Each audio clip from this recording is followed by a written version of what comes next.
Bem, meus amigos, a grandeza de um clube se mede exatamente pelo tamanho da sua torcida, né?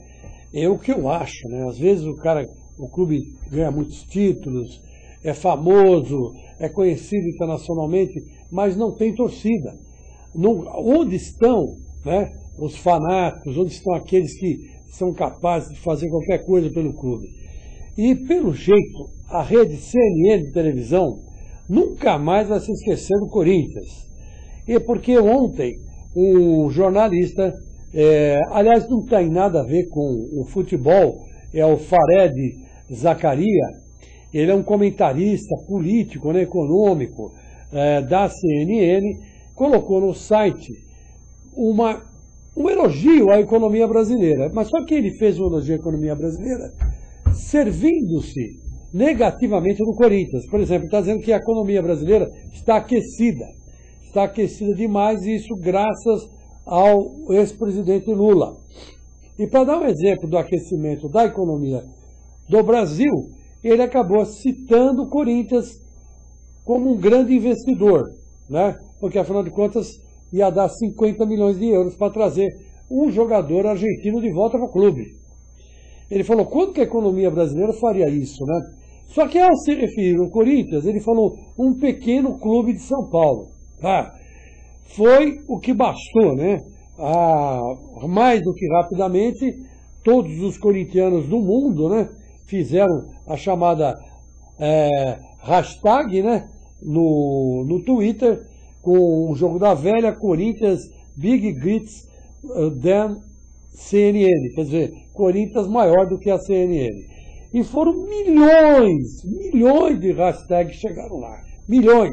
Aí a CNN, já que era o bem do povo e felicidade geral da nação, resolveu tirar, né, um pequeno do texto e deixou só com o Clube de São Paulo.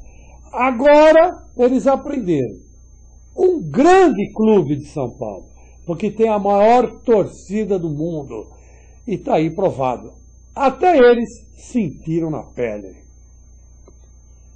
E tenho dito.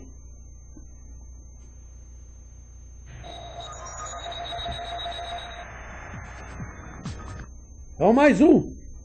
Pois é, meus amigos. Vamos mais um, né? Tá gravando já, né? Então vamos lá, meus amigos. Aqui é o seguinte, aqui é tudo ao vivo, é gravado, mas é ao vivo, né? Então o que sair, saiu, então por isso que está essa confusão.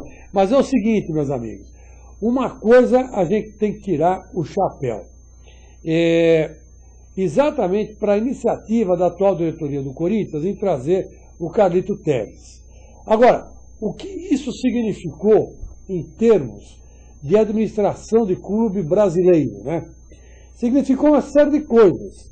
Primeiro, que o dinheiro conseguido pelo André Sanches, né, e foi ele que conseguiu, um aumento substancial nas cotas de televisão. Aliás, o Corinthians e o Flamengo são os times que mais ganham, 110 milhões por ano cada um nos próximos 4 anos. Isso, eu já disse aqui, vou repetir, vai dar tanto para um clube quanto para o outro, tanto para os cariocas quanto para os paulistas, uma margem de segurança que até agora nenhum outro clube teve. Exatamente como na Europa, né? Que acontece com o Milan e com a Internacional de Milão. Que eles têm segurança do dinheiro da televisão para fazer uma série de negociações. E é o que vai acontecer, está acontecendo com o Corinthians. E esse interesse por Telles, essa negociação complicada, negociação virou novela, correu contra o tempo, mas isso já mostrou do que um clube como o Corinthians e também, consequentemente, como o Flamengo, vão poder conseguir daqui para frente nesses próximos 4 anos.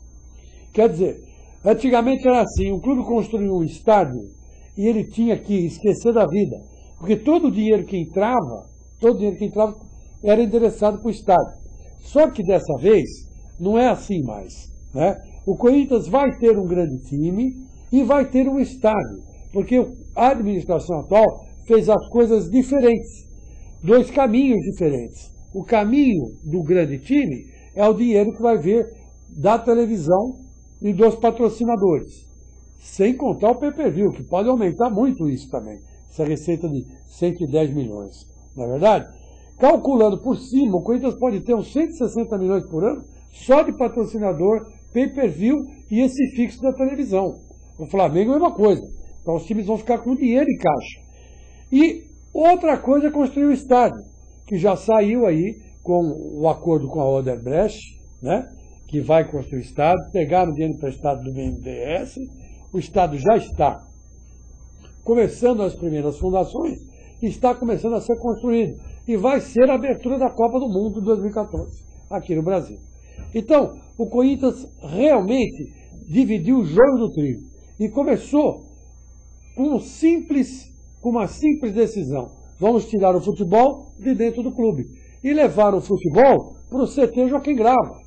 Isso, parabéns ao Joaquim Grava, que foi um dos autores dessa iniciativa, e isso isolou o futebol.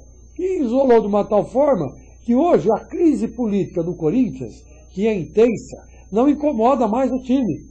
Então o time pode caminhar à parte dos políticos, à parte dos torcedores, à parte de pressões. Isso foi genial. Aí depois veio a ideia de se fazer um grande time com patrocinadores, de se aproveitar o nome Corinthians, e se aproveitou.